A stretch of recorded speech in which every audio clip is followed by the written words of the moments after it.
नमस्कार साथियों, स्वागत है आप सभी का आपके अपने YouTube चैनल द स्टडी 2.5 में।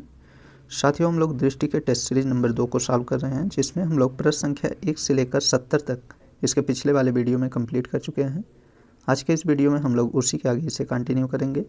जो लोग उन वीडियो को नहीं देखे हैं, वीडियो चैनल के प्लेलिस्ट में उपलब्ध है, वहाँ से आप सभी देख सकते हैं। आपको प्लेलिस्ट डिस्क्रिप्शन में भी मिल जाएगा। तो चलिए हम लोग फटाफट इसे शुरू करते हैं। आइए सीधे प्रश्नों की ओर हम लोग बढ़ते हैं। चलिए दोस्तों, हम लोग क्वेश्चन नंबर 71 को देखते हैं।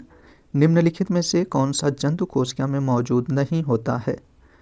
वैक्यूओल, सेंट्रीओल, लाइसोसोम ये सभी जंतु कोशिका में मौजूद होते हैं, जबकि प्लाज्मोडेस्माटा यह पादप कोशिका में मौजूद होते हैं। ठीक है, इसलिए इसका राइट ऑप्शन डी सही हो जाएगा। अगला है, निम्नलिखित में से किसकी पहचान के लिए बोन मिनरल डेंसिटी का परीक्षण किया जाता है? तो यह ऑस्टियोपोरोसिस की पहचान के लिए बोन मिनरल डेंसिटी का परीक्षण किया जाता है। ऑस्टियोपोरोसिस की बात किया जाए तो यह हड्डी का एक रोग है जिसमें हड्डियां कमज़ोर हो जाती हैं और फ्रैक्चर का खतरा बढ़ जाता है। इसी रोग के पहचान के लिए बोन मिनरल डेंसिटी का परीक्षण किया जाता है। बात किया जाए डेंगू की, तो डेंगू एक वायरस बीमारी है। यह एडीज इजिप्टी मच्छर काटने से होता है। वहीं मलेरिया यह रोग प्लाज्मोडियम नामक परजीवी प्रोटोजोआ से होता है। इसमें मादा एनाफिलीज मच्छर के काटने से मलेरिया होता है। एड्स ये भी एक वायरस डिसीज है। आइए अब हम लोग नेक्स्ट क्वेश्चन देखते हैं। श्यानता के संदर्भ में निम्नलिखित कथनों में से कौन सा कथन सही है? यहाँ श्यानता के संदर्भ में सही कथन बताना है। तो आइए इन कथनों को देखते हैं, कौन सा कथन श्यानता से संदर्भित सही है। तापमान के बढ़ने पर द्रव की श्यानता कम हो जाती है। तो यह कथन सही है, क्योंकि द्रव का टेम्परेचर बढ़ाने से उसकी श्यानता में कमी आती है। वहीं दूसरा है, तापमान के बढ़ने पर गैस की श्यानता कम हो जाती है। तो यह कथन गलत हो जाएगा। क्यों? क्योंकि तापमान के बढ़ाने पर गैस की श्यानता में वृद्धि होती है, ठीक है, न कि कमी होती है। गैस की श्यानता में टेम्परेचर बढ़ाने पर वृद्धि होती है, इसलिए दूसरा कथन गलत हो जाएगा। वहीं तीसरा कथन है, ठोस में श्यानता का अभाव होता है। तो ये सही है। शहद और ग्लिसरीन में श्यानता की प्रवृत्ति अधिक होती है। तो ये भी कथन सही है। पूछा जा रहा है इसमें सही कथन कौन से हैं? तो इसका राइट ऑप्शन डी सही हो जाएगा। कथन 1, 3 और 4 सही हैं। नेक्स्ट क्वेश्चन देखते हैं। यहाँ दिवस दिया गया है और उससे संबंधित विषय दिया गया है, इसमें बताना है। आइए हम लोग इसे मैच कराते हैं। 12 जनवरी को कौन सा दिवस होता है? तो 12 जनवरी को राष्ट्रीय युवा दिवस होता है। 19 जून को राष्ट्रीय पटसन दिवस और 1 जुलाई को राष्ट्रीय चिकित्सक दिवस होता है। 14 सितंबर को राष्ट्रीय हिंदी दिवस होता है। इसका राइट ऑप्शन सी सही हो जाएगा। नेक्स्ट देखते हैं। नेक्स्ट क्वेश्चन है, हाल ही में खाद्य सुरक्षा एवं औषधि प्रशासन ने ईट राइट कार्यक्रम के तहत निम्नलिखित में से किस मंदिर को भोग प्रमाण पत्र प्रदान किया है? तो किस मंदिर को भोग प्रमाण पत्र प्रदान किया है?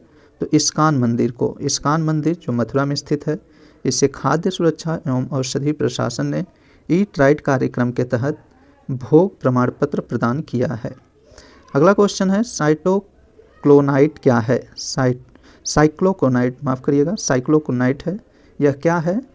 तो आरडीएक्स, जिसका नाम साइक्लो ट्राइमिथाइलिन ट्राइनाइट्रामाइन होता है, इसको यूएसए में साइक्लोनाइट के नाम से जाना जाता है। तो आरडीएक्स कैसा है? तो आरडीएक्स एक विस्फोटक होता है, इसलिए साइक्लोनाइट क्या है? तो साइक्लोनाइट एक विस्फोटक होगा। ठीक है, चलिए नेक्स्ट क्वेश्चन की ओर हम लोग बढ़ते हैं। निम्नलिखित में से कौन सा एक सही नहीं है? इसमें सही कथन नहीं है, उसे बताना है। तो आइए देखते हैं। किसी तत्व के परमाणु के प्रोटॉनों और न्यूट्रॉनों के योग को द्रव्यमान संख्या कहते हैं। तो यह कथन सही है। ध्यान दीजिएगा, किसी तत्व के परमाणुओं के प्रोटॉनों और न्यूट्रॉनों के योग को द्रव्यमान संख्या कहते हैं। एनोड किरण प्रयोग से इलेक्ट्रॉन प्राप्त किया गया था। तो यह कथन गलत हो जाएगा। क्यों? क्योंकि एनोड किरण के प्रयोग से इलेक्ट्रॉन प्राप्त नहीं हुआ था, यह कैथोड किरण के प्रयोग से। किसके प्रयोग से? तो कैथोड किरण के प्रयोग से इलेक्ट्रॉन प्राप्त किया गया था। ठीक है, और समस्थानिक उन तत्वों के परमाणु होते हैं जिनकी परमाणु संख्या समान लेकिन द्रव्यमान संख्या भिन्न होती हैं। हाइड्रोजन का परमाणु सबसे छोटा और सबसे हल्का होता है। तो किस तत्व का परमाणु सबसे छोटा और हल्का होता है? तो हाइड्रोजन का। ठीक है, इसमें प्रश्न पूछा जा रहा है इनमें से कौन सा सही नहीं है, तो इसका राइट ऑप्शन बी सही हो जाएगा। नेक्स्ट देखते हैं, हीमोग्लोबिन से संदर्भित प्रश्न है, इसे आइए देखते हैं। तो इसमें कौन सा कथन सही है? तो इसमें हीमोग्लोबिन के संदर्भ में सही कथन को देखना है। तो आइए देखते हैं। हीमोग्लोबिन इसमें लौह होता है, यह रक्त में ऑक्सीजन का वाहक होता है, यह रक्त को लाल रंग प्रदान करता है और यह रोग के प्रति प्रतिरक्षा प्रदान करता है। तो यह कथन गलत हो जाएगा। रोग के प्रति प्रतिरक्षा प्रदान करने का कार्य WBC अर्थात श्वेत रक्त कणिकाओं का है, हीमोग्लोबिन का नहीं है। इसलिए प्रश्न पूछा जा रहा है कि हीमोग्लोबिन से संदर्भित सही कथन बताना है। तो इसका राइट ऑप्शन बी सही हो जाएगा। कथन 1, 2 और 3 सही हैं। नेक्स्ट देखते हैं, निम्नलिखित में से कौन सा देश फीफा 2026 की मेज़बानी करेगा? तो फीफा 2026 की मेज़बानी संयुक्त राज्य अमेरिका, मैक्सिको और कनाडा करेगा। बात किया जाए 2022 का मेज़बानी कौन सा देश किया? तो 2022 में फीफा विश्व कप का मेज़बानी कतर किया है। ठीक है, इससे भी आप सभी ध्यान रखिएगा। नेक्स्ट देखते हैं, निम्नलिखित में से किस देश ने जानवरों के लिए एनोकोवैक्स नामक एक कोविड-19 वैक्सीन विकसित किया है? तो यह भारत किया है। अगला देखते हैं, बेरी-बेरी रोग के संदर्भ में निम्नलिखित में से कौन सा कथन सही है? बात किया जाए बेरी-बेरी रोग का, तो बेरी-बेरी रोग विटामिन B1 की कमी से होता है और इसमें 2 कथन दिए गए हैं, इससे बताना है इसमें कौन सा कथन बेरी-बेरी रोग से संदर्भित है। तो पहला कथन है, वेट बेरी-बेरी हृदय और परिसंचरण तंत्र को प्रभावित करती है। वहीं दूसरा है, ड्राई बेरी-बेरी नसों को नुकसान पहुंचाती है और मांसपेशियों की शक्ति में कमी ला सकती है। तो इसका दोनों कथन सही है। इसका राइट ऑप्शन कथन 1 और 2 दोनों सही हो जाएगा। चलिए नेक्स्ट क्वेश्चन देखते हैं। सूची 1 सूची 2 को सम्मिलित करना है। इसमें धातु और उससे संबंधित रोग दिए गए हैं। आइए इसे मैच कराते हैं। आर्सेनिक से संबंधित कौन सा रोग होता है? तो आर्सेनिक से संबंधित फेफड़े का कैंसर होता है। वहीं कैडमियम से हड्डियों में कमजोरी होता है और पॉलीविनाइल क्लोराइड से क्या होता है? तो श्वसन संबंधी समस्या होती है और बेरियम से मस्तिष्क सूजन होता है। ठीक है, बेरियम से मस्तिष्क में सूजन होता है। इसका राइट ऑप्शन टी सही हो जाएगा। अगला प्रश्न देखते हैं, निम्नलिखित में से कौन सा केशिकत्व का उदाहरण नहीं है? इसमें कौन सा केशिकत्व का उदाहरण नहीं उसे बताना है। तो बात किया जाए केशिकत्व क्या होता है? केशिकत्व केशनली में पृष्ठ तनाव के कारण किसी द्रव के ऊपर चढ़ने या नीचे उतरने की घटना को केशिकत्व कहते हैं। ठीक है, इसमें मोमबत्ती का जलना, गिरे हुए द्रव को अवशोषित करने के लिए ब्लॉटिंग पेपर का प्रयोग, फाउंटेन पेन में नीचे से नीब तक स्याही का खींचना, ये सभी केशिकत्व का उदाहरण है। प्रश्न पूछ रहा है कि इनमें से केशिकत्व का उदाहरण कौन सा नहीं है? तो इसमें सभी हैं, इसलिए इसका राइट ऑप्शन डी सही हो जाएगा। उपयुक्त में से कोई नहीं। अगला प्रश्न है, भारत का पहला लिक्विड मिरर टेलीस्कोप कहाँ लॉन्च किया गया?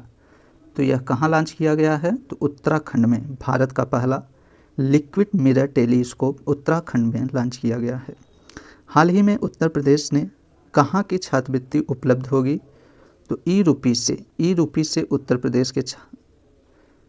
प्रदेश में छात्रवृत्ति उपलब्ध होगी। नेक्स्ट देखते हैं, निम्नलिखित में से कौन से विटामिन जल में घुलनशील हैं? बात किया जाए विटामिन का, तो विटामिन शब्द का प्रयोग सर्वप्रथम फंक महोदय ने किया था। और कौन सा विटामिन जल में घुलनशील होता है? तो विटामिन बी और सी जल में घुलनशील होता है। वहीं वसा में घुलनशील विटामिन की बात किया जाए तो वसा में घुलनशील vitamin A, D, E, K ये विटामिन वसा में घुलनशील होते हैं। ठीक है, नेक्स्ट क्वेश्चन है, नीचे 2 कथन दिए गए हैं, इसमें कथन और कारण के प्रश्न हैं। आइए इसे देखते हैं। कथन दिया गया है, तापमान में वृद्धि के साथ लिथियम कार्बोनेट की घुलनशीलता कम हो जाती है। वहीं कारण दिया है लिथियम कार्बोनेट के विघटन की प्रक्रिया प्रकृति में एंडोथर्मिक है। तो कारण गलत है जबकि कथन सही है। ध्यान दीजिएगा, कारण क्यों गलत है? क्योंकि लिथियम कार्बोनेट के विघटन की प्रक्रिया एक्जोथर्मल होता है। ठीक है, एक्जोथर्मल लिथियम कार्बोनेट के विघटन की प्रक्रिया में प्रकृत होती है, इसलिए यहाँ कारण गलत हो जाएगा और कथन सही हो जाएगा। ठीक है,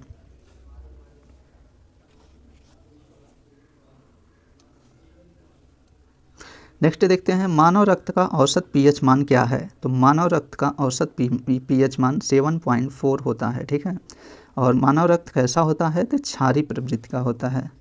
तो मानव रक्त क्षारीय होता है, इसका पीएच मान 7.4 होता है। अगला प्रश्न देखते हैं, हाल ही में खोजे गए पोसिडोनिया ऑस्ट्रेलियस के संदर्भ में निम्नलिखित में से कौन सा कथन सही है? इसमें सही कथन बताना है। तो बात किया जाए पोसिडोनिया ऑस्ट्रेलियस, तो पोसिडोनिया ऑस्ट्रेलियस क्या है? तो पोसिडोनिया एक पौधा है जो ऑस्ट्रेलिया में पाया जाता है। यहाँ ऑस्ट्रेलियस से याद रखिए, यह पौधा ऑस्ट्रेलिया में पाया जाता है। पोसिडोनिया ऑस्ट्रेलियस का नाम रिबन विड भी कहा जाता है इसको, इसका रिबन विड भी नाम है, और यह विश्व का सबसे बड़ा पौधा माना जाता है। ठीक है, तो इसमें पूछ रहा है कौन सा कथन इससे संबंधित सही है। तो पहला कथन है यह 150 किलोमीटर में फैला विश्व का दूसरा सबसे बड़ा पौधा है। तो यह कथन गलत हो जाएगा, क्योंकि पोसिडोनियस ऑस्ट्रेलियस यह पौधा विश्व का सबसे बड़ा पौधा है। ठीक है, इसलिए पहला कथन गलत हो जाएगा। वहीं दूसरा कथन दिया है इसे न्यूजीलैंड के तट पर सार्क खाड़ी में खोजा गया। तो ये भी कथन गलत हो जाएगा। अभी हमने बताया पोसिडोनियस ऑस्ट्रेलियस या ऑस्ट्रेलिया में पाया जाता है, ठीक है, न कि न्यूजीलैंड में, इसलिए यह कथन गलत हो जाएगा। दोनों कथन इसका गलत है। नेक्स्ट देखते हैं, हाल ही में केंद्रीय शैक्षणिक प्रौद्योगिकी संस्थान को यूनेस्को द्वारा प्रतिष्ठित पुरस्कार से सम्मानित किया गया है। इस पुरस्कार का नाम है, तो इस पुरस्कार का नाम क्या है? किंग हमद बिन ईसा अल खलीफा पुरस्कार नाम है इसका। तो केंद्रीय शैक्षणिक प्रौद्योगिकी संस्थान क्या है जिसे यूनेस्को द्वारा पुरस्कार दिया गया है? तो इससे जान लीजिए आप सभी। केंद्रीय शैक्षणिक प्रौद्योगिकी संस्थान एक स्कूल शिक्षा और साक्षरता विभाग, शिक्षा मंत्रालय, भारत सरकार के अंतर्गत राष्ट्रीय शैक्षणिक अनुसंधान और प्रशिक्षण परिषद की एक घटक इकाई है। ठीक है, जिसको शिक्षा में आईसीटी के उपयोग के लिए यूनेस्को द्वारा वर्ष 2021 के लिए किंग हमद बिन ईसा अल खलीफा पुरस्कार प्रदान किया गया है। अगला देखते हैं, गंभीर रूप से कुपोषण कारण बनता है। तो मैरास्मस गंभीर रूप से कुपोषण का कारण बनता है। ठीक है, कौन सा हार्मोन लड़ो या उड़ो हार्मोन्स कहलाता है? तो कौन सा हार्मोन्स लड़ो या उड़ो हार्मोन्स होता है? तो एड्रेनालिन लड़ो या उड़ो हार्मोन्स होता है। ठीक है, वहीं इंसुलिन की बात किया जाए तो इंसुलिन की कमी से मधुमेह या डायबिटीज नामक रोग होता है। और ऑक्सीटोसिन की बात किया जाए तो यह भी एक हार्मोन है, और एस्ट्रोजन ये भी एक हार्मोन है।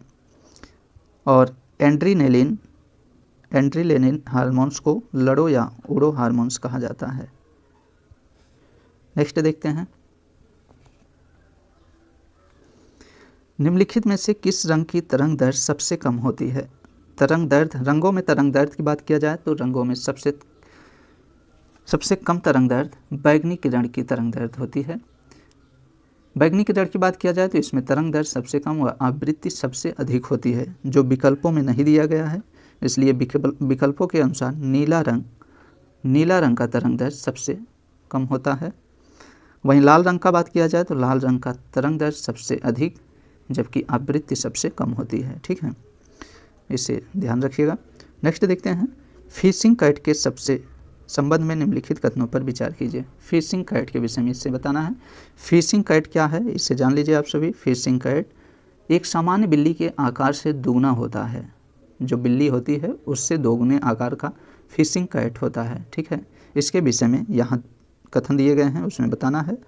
तो चिल्का झील में संरक्षित क्षेत्र नेटवर्क के बाहर फिशिंग काइट की दुनिया की पहली आबादी का अनुमान लगाया गया है। इसकी IUCN रेड लिस्ट में सुभेद से लुप्त प्राय में उन्नत किया गया है।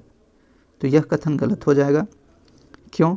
क्योंकि फिशिंग कैट को IUCN रेड लिस्ट में सुभेद से लुप्त प्राय नहीं, लुप्त प्राय से सुभेद में उन्नत किया गया है इसका, ठीक है। और वे निशाचर हैं और वर्ष भर प्रजनन करते हैं, ये भी कथन सही है। और उन्हें भारतीय वन्यजीव संरक्षण अधिनियम 1972 की सूची 2 के तहत रखा गया है, यह कथन गलत हो जाएगा। क्योंकि फिशिंग कैट को भारतीय वन्यजीव संरक्षण अधिनियम 1972 की सूची 1 के तहत रखा गया है, 2 के तहत नहीं, 1 के तहत रखा गया है। तो प्रश्न पूछ रहा है कौन सा कथन सही है, तो इसमें सही कथन बताना है। तो इसका सही कथन 1 और 3 सही हो जाएगा। इसका राइट ऑप्शन ए सही होगा। नेक्स्ट देखते हैं, निम्नलिखित में से कौन सी नदी उत्तर प्रदेश के पंचनद से जुड़ी हुई है, जहां हाल ही में चंबल कटहल महोत्सव का आयोजन किया गया है। उत्तर प्रदेश के पंचनद नदी की बात किया जाए तो इसमें कुआरी, सिंध, पहुज, यमुना और चंबल ये सभी पंचनद के संगम पर जुड़ी हैं, जबकि सोन नदी इसमें नहीं जुड़ी हैं। इसलिए इसका राइट ऑप्शन डी सही हो जाएगा, 1, 3 और 4। नेक्स्ट देखते हैं, अम्ल और क्षार के संदर्भ में निम्नलिखित में से कौन सा कथन सही है। सही कथन बताना है। अम्ल लाल लिटमस को नीला कर देता है, जबकि क्षार नीले लिटमस को लाल कर देता है। अम्ल स्वाद में खट्टा होता है, जबकि क्षार स्वाद में तीखा या कड़वा होता है। तो ये दोनों कथन इसके सही हैं, इसका राइट ऑप्शन भी सही हो जाएगा। नेक्स्ट देखते हैं, कोलाइडी विलयन में परिक्षेपण माध्यम में कोलाइडी कणों की निरंतर टेढ़ी मेढ़ी गति कहलाती है, तो ब्राउनी गति कहलाती है, ठीक है। ध्यान दीजिएगा, स्कॉटिश वनस्पति शास्त्री रॉबर्ट ब्राउन ने पहली बार देखा कि पानी में डूबे रहने पर परागकण टेढ़ी मेढ़ी गति करते रहते हैं। इस प्रभाव को ब्राउनी गति नाम दिया गया है। तो कोलाइडी विलयन में परिप्रेक्ष्य माध्यम में कोलाइडी कणों की निरंतर टेढ़ी मेढ़ी गति ब्राउनी गति कहलाती है। डेंगू बुखार में मानव शरीर में निम्नलिखित में से किसकी कमी हो जाती है। तो डेंगू बुखार में किसकी कमी होती है, तो प्लेटलेट्स की कमी होती है। अगला है, महत्वपूर्ण सूचना और संरचना के संदर्भ में निम्नलिखित कथनों में से कौन सा सही कथन है उसे बताना है। आइए सूचना और संरचना के संदर्भ में सही कथन देखते हैं। तो पहला कथन है, IT अधिनियम 2000 के तहत सरकार किसी भी डेटा को CII के रूप में घोषित करने की शक्ति रखती है, तो बिल्कुल सही है। वहीं दूसरा कथन है, जून 2022 में भारतीय स्टेट बैंक के संसाधनों को CII घोषित किया गया, तो यह कथन गलत हो जाएगा। क्यों? क्योंकि जून 2022 में भारतीय स्टेट बैंक के नहीं, इसमें ICICI, HDFC और भारतीय राष्ट्रीय भुगतान निगम के संसाधनों को CII घोषित किया गया है, ठीक है। इसलिए केवल एक कथन सही होगा। 23 जून 2022 को उत्तर प्रदेश के पहले ट्रांसजेंडर सेल का उद्घाटन निम्नलिखित में से किस स्थान पर किया गया। तो कहाँ पे किया गया है, तो लखनऊ में। निम्नलिखित में से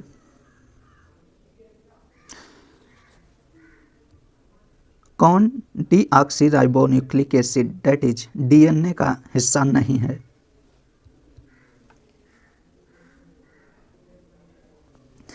देखिए, DNA की बात किया जाए तो DNA में सूचनाएं 4 रासायनिक आधारों में बने एक कोड के रूप में संग्रहित होती हैं। वे 4 रासायनिक आधार कौन कौन से होते हैं, तो इसमें एडेनिन, साइटोसिन, ग्वानिन और थायमिन जो होता है, ये 4 आधार DNA में सूचनाएं संग्रहित करती हैं। इसलिए इसमें पूछा है कि कौन सा इसका हिस्सा नहीं है, तो इसका राइट ऑप्शन डी सही हो जाएगा। नेक्स्ट देखते हैं, निम्नलिखित में से किसे ग्लोबल साल्ट कहा जाता है। तो ग्लोबल साल्ट किसे कहा जाता है, तो यह सोडियम सल्फेट को कहा जाता है। वहीं सोडियम हाइड्रोक्साइड की बात किया जाए तो कास्टिक सोडा को सोडियम हाइड्रोक्साइड होता है, और बेकिंग सोडा सोडियम बाइकार्बोनेट, और फिर खाने की सोडा की बात किया जाए, वाशिंग सोडा में सोडियम कार्बोनेट होता है। और ग्लोबल साल्ट यह सोडियम सल्फेट होता है। ग्लोबल साल्ट की बात किया जाए तो इसका उपयोग किस में किया जाता है, तो शीशा, कागज़ व दवा बनाने में इसका उपयोग किया जाता है। ठीक है। आकाश का रंग किसके कारण नीला दिखाई देता है, तो आकाश का रंग प्रकाश का प्रकीर्णन के कारण नीला दिखाई देता है। नेक्स्ट देखते हैं, निम्नलिखित में से कौन one nation one ration card योजना को लागू करने वाला 36वां राज्य एवं केंद्र शासित प्रदेश बना है, तो यह असम बना है। वहीं बात किया जाए प्रथम राज्य कौन था, तो गुजरात प्रथम राज्य था। ठीक है। नेक्स्ट है, उत्तर प्रदेश की घरौनी योजना के संदर्भ में निम्नलिखित में से कौन सा कथन सही है। घरौनी योजना से सही कथन बताना है इससे संदर्भित। तो पहला कथन है, घरौनी योजना पैतृक भूमि को संपत्तियों को उनके वास्तविक मालिकों को हस्तांतरित करने की सुविधा प्रदान करती है। बिल्कुल सही है। घरौनी प्रमाण पत्र ग्रामीणों को आसानी से ऋण प्राप्त करने में सक्षम बनाता है। ये भी कथन सही है। इसका दोनों कथन सही है। इसका राइट ऑप्शन बी सही हो जाएगा। आइए सूची 1 सूची 2 को सुमेलित करते हैं। इसमें फल और उसके खाने योग्य भाग दिए हैं, उसमें बताना है। सेब की बात किया जाए तो सेब का खाने योग्य भाग कौन सा होता है, तो पुष्पन होता है। वहीं नारियल का खाने योग्य भाग भ्रूणपोष होता है। लीची की बात किया जाए तो इसका फ्लेसी एरियल होता है और काजू का बीज पत्र होता है। इसका राइट ऑप्शन बी सही हो जाएगा। नेक्स्ट देखते हैं, इसमें भी मैच कराना है, अम्ल और भोजन से संबंधित है। सल्फ्यूरिक अम्ल किस भोजन में पाया जाता है, किस में पाया जाता है, माफ़ करिएगा सल्फ्यूरिक बोल रहे हैं यहाँ पे, स्टीरिक है। स्टीरिक अम्ल यह वसा में पाया जाता है। और टाटियरिक अम्ल अंगूर में पाया जाता है।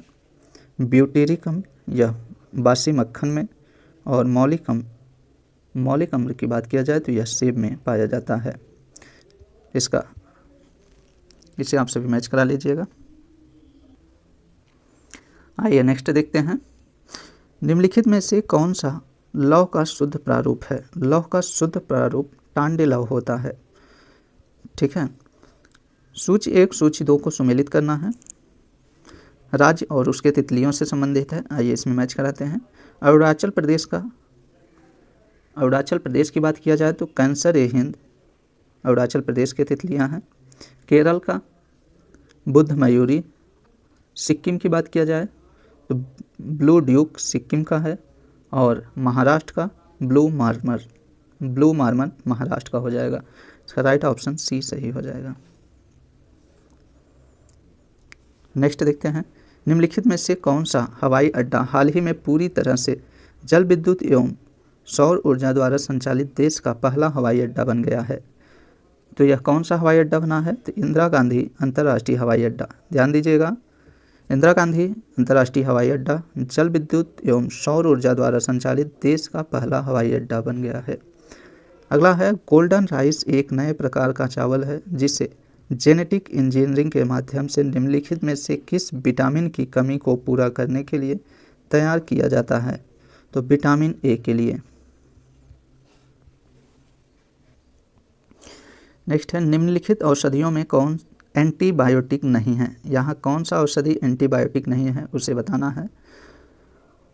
तो पेनिसिलिन और ट्रिप्टोमाइसिन, जेंथामाइसिन ये सभी एंटीबायोटिक औषधि हैं। जबकि एस्पिरिन की बात किया जाए तो एस्पिरिन एंटीपायरेटिक्स औषधि हैं। ठीक है, इसलिए इसका राइट ऑप्शन बी सही हो जाएगा। नेक्स्ट है, ऊर्ध्वपातन के संदर्भ में निम्नलिखित में से कौन सा कथन सही है। ऊर्ध्वपातन के संदर्भ में सही कथन बताना है।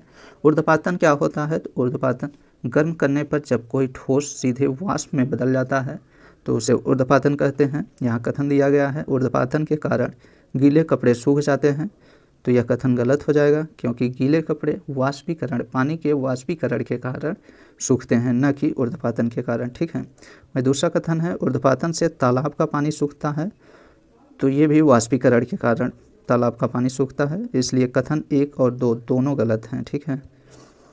नेक्स्ट देखते हैं, खुब्सुगुल लेक नेशनल पार्क जिसे हाल ही में UNESCO world network of biosphere reserve में शामिल किया गया है। यह कहाँ स्थित है? तो खुशबुल नेशनल पार्क, खुशबुल नेशनल लेक नेशनल पार्क कहाँ स्थित है यह? तो इसका राइट ऑप्शन सी सही हो जाएगा, मंगोलिया में स्थित है। ध्यान दीजिएगा, खुशबुल लेक नेशनल पार्क को हाल ही में यूनेस्को ने world network of biosphere reserve में शामिल किया है और यह कहाँ स्थित है? मंगोलिया में स्थित है। 27 जून 2022 को उत्तर प्रदेश सतत और समान विकसित की ओर विषय पर एक सम्मेलन का आयोजन किया गया था। किस के द्वारा यह आयोजन किया गया था? तो विश्व बैंक के द्वारा इसका आयोजन किया गया था। ठीक है, उत्तर प्रदेश सतत और समान विकास की ओर विषय पर विश्व बैंक के द्वारा सम्मेलन आयोजित किया गया था। कब किया गया था? तो 27 जून 2023 को, माफ़ करिएगा 27 जून 2022 को इसका आयोजन किया गया था। जल की अस्थायी कठोरता किसकी उपस्थिति के कारण होती है? तो जल की अस्थायी कठोरता मैग्नीशियम और कैल्शियम के सल्फेट के कारण होती है। कार्बन और उसके यौगिकों के संदर्भ में निम्नलिखित में से कौन सा कथन सही है? आइए देखते हैं इसमें। द्विबंध वाले कार्बन परमाणु के हाइड्रोकार्बन को एल्काइन कहा जाता है, तो यह गलत हो जाएगा। क्यों? क्योंकि द्विबंध वाले कार्बन परमाणु के हाइड्रोकार्बन को एल्काइन नहीं एल्कीन कहा जाता है। क्या कहा जाता है? तो एल्कीन कहा जाता है। ठीक है, वहीं रासायनिक रूप से ग्रेफाइट की तुलना में हीरा अधिक सक्रिय है। तो देखिए, रासायनिक रूप से ग्रेफाइट की तुलना में हीरा अधिक नहीं कम सक्रिय होगा। ठीक है, इसलिए दूसरा भी कथन गलत है। तीसरा कथन है फलों को कृत्रिम रूप से पकाने के लिए एसिटिलीन का उपयोग किया जाता है। ये कथन सही है। ग्रेफाइट ऊष्मा और विद्युत का अच्छा सुचालक है। ये भी कथन सही है। तो इसमें पूछ रहा है कौन सा कथन सही है? कथन 3 और 4 सही है और ये दोनों गलत हो जाएगा। नेक्स्ट है, निम्नलिखित में से कौन सा पौधा के बृहद पोषक तत्व का उदाहरण है? ध्यान दीजिएगा, निम्नलिखित में से कौन सा पौधों के बृहद पोषक तत्व हैं? तो पौधों के वृद्धि के पोषक तत्व कौन से हैं? तो नाइट्रोजन और फास्फोरस हैं। ठीक है, इसका राइट ऑप्शन बी सही हो जाएगा। अगला है, डेविंसी मिशन लॉन्च किया गया। तो डेविंसी मिशन किसके द्वारा लॉन्च किया गया है? तो नासा के द्वारा लॉन्च किया गया है। डेविंसी क्या है? तो DAVINCI deep atmosphere Venus investigation of noble gas के केमिस्ट्री एंड इमेजिंग अर्थात शुक्र ग्रह के लिए ऑर्बिटर और वायुमंडली जांच के लिए एक नियोजित मिशन है। ठीक है, तो किसके द्वारा यह लॉन्च किया गया है? तो नासा के द्वारा लॉन्च किया गया है। नेक्स्ट देखते हैं, हाल ही में दिमित्री मोराटो ने यूनेस्को यूक्रेनी बच्चों की मदद करने के लिए अपना नोबेल पुरस्कार बेच दिया। वह किस देश के हैं? तो दिमित्री मोराटोवा किस देश के हैं? तो इसका राइट ऑप्शन डी सही हो जाएगा, रूस के। विश्व कुष्ठ दिवस मनाया जाता है। तो जनवरी के अंतिम रविवार को विश्व कुष्ठ दिवस 2022 की थीम की बात किया जाए तो इसका थीम यूनाइटेड फॉर डिग्निटी था। आतिशबाजी की सामग्री बनाने में निम्नलिखित में से किसका प्रयोग किया जाता है? तो आतिशबाजी में श्वेत फास्फोरस का प्रयोग किया जाता है। वहीं लाल फास्फोरस की बात किया जाए तो दिया सलाई बनाने में लाल फास्फोरस का प्रयोग किया जाता है। पारे का क्वथनांक कितना होता है? तो पारे का क्वथनांक 357 डिग्री सेल्सियस होता है। भारत के पहले राष्ट्रीय लॉजिस्टिक उत्कृष्टता पुरस्कार समारोह का आयोजन किया गया। तो कहाँ पे किया गया है? तो नई दिल्ली में भारत के पहले राष्ट्रीय लॉजिस्टिक उत्कृष्टता पुरस्कार समारोह का आयोजन नई दिल्ली में किया गया है। नेक्स्ट क्वेश्चन देखते हैं, निम्नलिखित में से किन दो क्षेत्रों को उत्तर प्रदेश सरकार द्वारा इलेक्ट्रॉनिक्स मैन्युफैक्चरिंग जोन घोषित किया गया है? तो यह यमुना एक्सप्रेसवे और ग्रेटर नोएडा, इन दोनों को इलेक्ट्रॉनिक्स मैन्युफैक्चरिंग जोन घोषित किया गया है। तो इसका राइट ऑप्शन डी सही हो जाएगा। अगला है, निम्नलिखित में से कौन कार्बोहाइड्रेट का उदाहरण नहीं है? तो कार्बोहाइड्रेट का उदाहरण नहीं है कौन सा, इसे बताना है। तो एक्टिन कार्बोहाइड्रेट का उदाहरण नहीं है, जबकि सुक्रोज, लैक्टोज और सेलुलोज ये सभी कार्बोहाइड्रेट के उदाहरण हैं। नेक्स्ट देखते हैं, कार्बन मोनोऑक्साइड और हाइड्रोजन के मिश्रण को कहा जाता है। तो क्या कहा जाता है कार्बन मोनोऑक्साइड और हाइड्रोजन के मिश्रण को? तो सीन गैस कहा जाता है।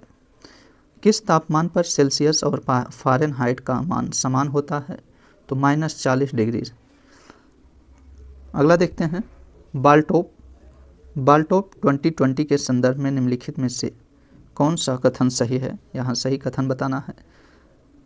तो पहला कथन है, यह पहली बार जब भारत में बाल्टोप अभ्यास 2022 में भाग लिया। यह पहली बार है जब भारत ने बाल्टोप अभ्यास में भाग लिया। यह अभ्यास स्वीडन में हुआ और इसी समय स्वीडिश नौसेना की 500वीं वर्षगांठ भी मनाई गई। तो दोनों कथन सही होगा इसका, इसलिए इसका राइट ऑप्शन बी सही हो जाएगा। नूरी पहला स्वदेशी अंतरिक्ष रॉकेट है, किस देश का है? तो नूरी पहला स्वदेशी अंतरिक्ष रॉकेट दक्षिण कोरिया का है। ठीक है। नेक्स्ट है, निम्नलिखित में से कौन सही सुमेलित है? यहाँ कौन सा सही सुमेलित है उसे बताना है। तो देखिए, राष्ट्रीय प्रतिरक्षा विज्ञान संस्थान यह कहाँ स्थित है? तो नई दिल्ली में स्थित है। ठीक है, तो ये नहीं सही सुमेलित है। राष्ट्रीय कोशिका विज्ञान केंद्र यह पुणे में स्थित है, ये सही सुमेलित है। Centre for DNA fingerprint and diagnosis ये कहाँ स्थित है? तो यह हैदराबाद में स्थित है। ठीक है, हैदराबाद में स्थित है। और राष्ट्रीय पादप जीनोम अनुसंधान संस्थान यह जो है नई दिल्ली में स्थित है। इसलिए इसमें पूछा जा रहा है कौन सा सही सुमेलित है, तो इसका राइट ऑप्शन बी सही हो जाएगा। राष्ट्रीय कोशिका विज्ञान केंद्र यह पुणे में स्थित है। वृक्षों की आयु वर्षों में निर्धारण की जाती है। तो वृक्षों की आयु वर्षों में किस आधार पे या किसके द्वारा निर्धारण की जाती है? तो इसमें वार्षिक वलयों की संख्या के आधार पर इसकी आयु वर्ष ज्ञात की जाती है, निर्धारित की जाती है। लोहे का गलनांक कितना होता है? तो लोहे का गलनांक 1535 डिग्री सेल्सियस होता है। विश्व के सबसे बड़े जीवाणु का नाम क्या है? तो विश्व के सबसे बड़े जीवाणु का नाम थियोमार्गरिटा मैग्निफिका है। उत्तर प्रदेश सरकार द्वारा बनाए जाने वाले सरयू रिवर फ्रंट की लंबाई कितनी है? तो 2 किलोमीटर है। निम्नलिखित में से किसमें प्रकाश की चाल सबसे अधिक होती है? बात किया जाए प्रकाश की चाल सबसे अधिक किसमें होती है? तो निर्वात में प्रकाश की चाल सबसे अधिक होती है। जबकि विकल्पों के अनुसार देखा जाए तो विकल्पों के अनुसार पानी में प्रकाश की चाल सबसे अधिक होगी। ठीक है, विकल्प में निर्वात नहीं है। तो पानी की बात किया जाए तो पानी में निर्वात की चाल सबसे अधिक होगी। उसके बाद क्रम इसको हम लोग देखें तो इसके बाद तारपीन में होगा, फिर कांच में, फिर जो है नायलॉन में इसका प्रकाश का चाल सबसे अधिक होगा। आइए सूची 1 सूची 2 को सुमेलित करते हैं। इसमें मिश्र धातु और उसके संगठन को मैच कराना है। पीतल की बात किया जाए तो पीतल किन मिश्र धातुओं से बना है? तो पीतल कॉपर और जिंक के मिश्रण से बना है। और गन मेटल की बात किया जाए तो गन मेटल यह कॉपर, टीन, जिंक और लेड के मिश्रण से है। रोल गोल्ड कॉपर और एल्युमिनियम, सोल्डर लेड और टीन के मिश्रण से बना है। इसका राइट ऑप्शन सी सही हो जाएगा। नेक्स्ट देखते हैं, धमनियों और शिराओं के संदर्भ में निम्नलिखित में से कौन सा कथन सही है? धमनियां रुधिर को हृदय से अंगों की ओर ले जाती हैं, जबकि शिराएं रुधिर को अंगों से हृदय में ले जाती हैं। तो यह बिल्कुल सही है। धमनियां रुधिर को हृदय से अंगों की ओर ले जाती हैं, जबकि शिराएं रुधिर को अंगों से हृदय की ओर ले जाती हैं। वहीं धमनियां त्वचा की सतह से सटी हुई उसके नीचे स्थित होती हैं, जबकि शिराएं शरीर के में गहराई में स्थित होती हैं। तो यह गलत हो जाएगा। क्यों? क्योंकि धमनियां जो होती हैं, धमनियां शरीर में गहराई में स्थित होती हैं। ठीक है, धमनियां शरीर के गहराई में स्थित होती हैं, जबकि शिराएं की बात किया जाए तो शिराएं जो होती हैं ये शरीर की ऊपरी सतह में स्थित होती हैं। ठीक है, इसलिए इसका राइट ऑप्शन एक सही हो जाएगा। केवल कथन एक सही है। निम्नलिखित में से कौन यूनाइटेड नेशंस ग्लोबल कॉम्पैक्ट द्वारा ग्लोबल एसडीजी पायनियर नामित होने वाला पहला भारतीय बना है? तो यह कौन बने हैं? तो रामकृष्ण मुक्काविली बने हैं। India child well being report 2021 के संदर्भ में निम्नलिखित में से कौन सा कथन सही है? इसे वर्ल्ड विजन इंडिया द्वारा जारी किया गया है। रिपोर्ट के अनुसार केरल, उत्तराखंड, पंजाब सबसे अच्छा प्रदर्शन करने वाला राज्य है। तो दोनों कथन इसके सही हैं, इसलिए कथन 1 और 2 दोनों इसका सही हो जाएगा। नेक्स्ट देखते हैं, निम्नलिखित में से कौन सा हार्मोन पौधों में वृद्धि अवरोधक है? कौन सा हार्मोन पौधों में वृद्धि अवरोधक है? तो यह एब्सिसिक एसिड हो जाएगा। एब्सिसिक एसिड हार्मोन्स पौधों में वृद्धि अवरोधक होता है। किसकी उपस्थिति के परिणाम स्वरूप गाय के दूध का रंग हल्का पीला होता है? तो बीटा कैरोटीन की उपस्थिति के कारण। बीटा कैरोटीन की उपस्थिति के कारण गाय के दूध हल्का पीला होते हैं। आइए सूची 1 और सूची 2 को सम्मिलित करते हैं। इसमें किरण और उसके खोजकर्ता हैं, इसे बताना है। एक्स किरण के खोजकर्ता कौन है? तो एक्स किरण के खोजकर्ता विल्हेम रॉन्टजेन हैं, और गामा किरण के हेनरी वेगुलर, और रक्त किरण के विलियम हर्सल, रेडियो तरंग के खोजकर्ता हेनरी हर्टज हैं। तो इसका राइट ऑप्शन सी सही हो जाएगा। निम्नलिखित में से किस देश ने ठोस ईंधन वाले रॉकेट जुलजाना का प्रक्षेपण किया है? तो यह ईरान ने किया है। उत्तर प्रदेश के निम्नलिखित में से किस क्षेत्र को यूपी रक्षा औद्योगिक गलियारा के रूप में विकसित करने की योजना बनाई है? तो यह लखनऊ, चित्रकूट, झांसी और अलीगढ़, इन सभी जगह उत्तर प्रदेश यूपी रक्षा औद्योगिक गलियारे के रूप में विकसित करने की योजना बनाई है। निम्नलिखित में से कौन जियोलाइट का एक उदाहरण है? तो यह हाइड्रेट सोडियम एल्युमिनियम सिलिकेट है। धातुओं के संदर्भ में निम्नलिखित में से कौन सा कथन सही है? धातुओं की बात किया जाए तो इसमें पैलेडियम धातु कमरे के तापमान पर तरल होता है। ग्रेनोकाइट कैडमियम का अयस्क है। दोनों कथन सही है, ध्यान दीजिएगा। पैलेडियम धातु कमरे के तापमान पर तरल होता है और ग्रेनोकाइट कैडमियम का अयस्क है। यह दोनों कथन सही हैं। सभ्य ध्वनि तरंगे की आवृत्ति परास होती है, तो कितनी होती है? 20 हर्ट्ज से 20,000 हर्ट्ज तक। India's booming gig and platform economy report के संदर्भ में निम्नलिखित में से कौन सा कथन सही है? यह रिपोर्ट वित्त मंत्रालय द्वारा जारी की गई है। यह वर्ष 2029-30 तक भारत के गिग लेबर फोर्स के 2.35 करोड़ तक बढ़ने की उम्मीद है। तो ये दोनों कथन सही हैं।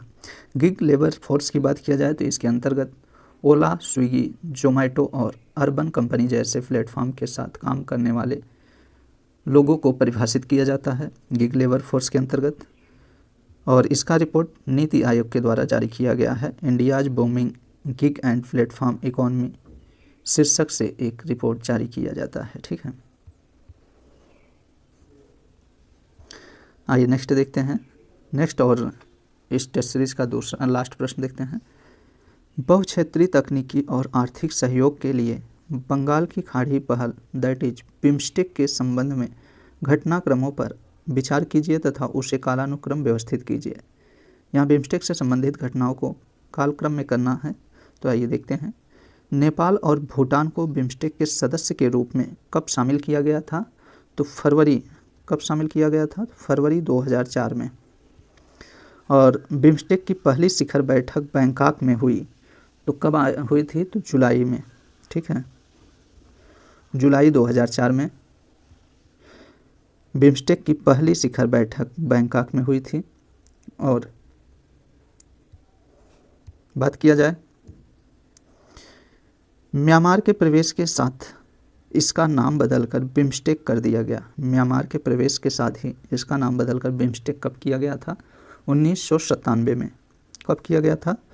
तो 1997 में किया गया था। बिम्स्टेक चार्टर पर हस्ताक्षर किए गए हैं और इसे अपनाया गया। तो बिम्स्टेक चार्टर पर हस्ताक्षर और इसे कब अपनाया गया? तो मार्च 2022 में। मार्च 2022 में इसे अपनाया गया, इसलिए इसका राइट ऑप्शन बी सही हो जाएगा। पहले 3 होगा, फिर उसके बाद 1 और फिर 2 और 4 का आएगा। तो ध्यान दीजिएगा, नेपाल और भूटान को बिम्स्टेक के सदस्य के रूप में फरवरी 2004 में शामिल किया गया था। और बिम्स्टेक के पहली शिखर बैठक कहाँ पे आयोजित की गई थी? बैंकॉक में आयोजित की गई थी। कब? तो जुलाई 2004 में। और म्यांमार के प्रवेश के साथ ही इसका नाम बदलकर बिम्स्टेक कर दिया गया, तो वर्ष 1997 में किया गया था। ठीक है।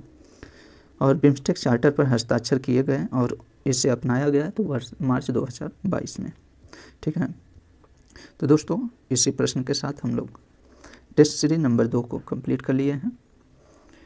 इसका प्लेलिस्ट बना दिया गया है। अब तक जितने भी टेस्ट कराए गए हैं सबका प्लेलिस्ट आपको डिस्क्रिप्शन में उपलब्ध है। वहाँ से आप सभी टेस्टों के टॉपिक वाइज सभी टेस्टों को जितने भागों में कवर किया गया है सभी को वहाँ पे डिस्क्रिप्शन में उपलब्ध है। आप सभी वहाँ से देख सकते हैं। तो चलिए दोस्तों मिलते हैं हम लोग नेक्स्ट वीडियो में।